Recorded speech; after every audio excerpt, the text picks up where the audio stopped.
Hi, today I'm going to show you how to make fish molee, which is a popular dish from Kerala, the southern part of India, using coconut milk and locally grown spices such as cardamom, cloves, and peppercorns.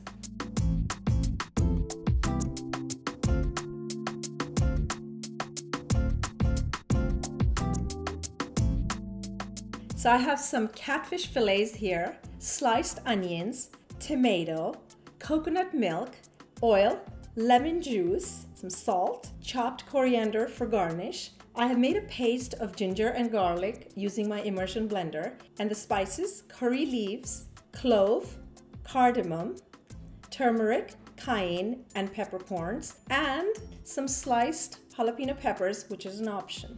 I'm going to marinate the fish using half the turmeric, the lemon juice, and half the salt. Mix it all up. This is all mixed nicely. I'm going to set this aside and fry the onions. Heat up the skillet on medium heat and add the oil. Add the onions and saute them until golden. The onions are nice and golden brown.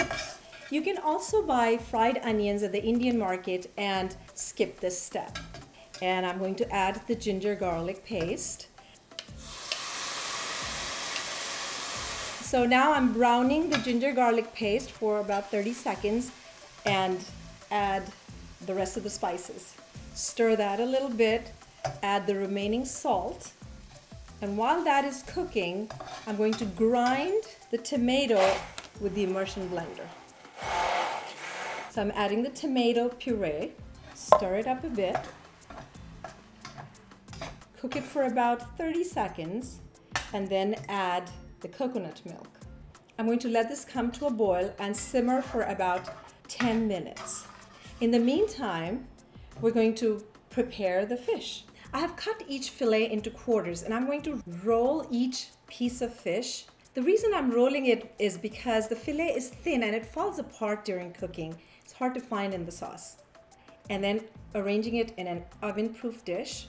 It's easier to serve this because the fillet is so thin, it falls apart and is hard to find in the gravy. The gravy is ready. It's fairly thick, but it will get thinner as the fish releases its juices during the baking.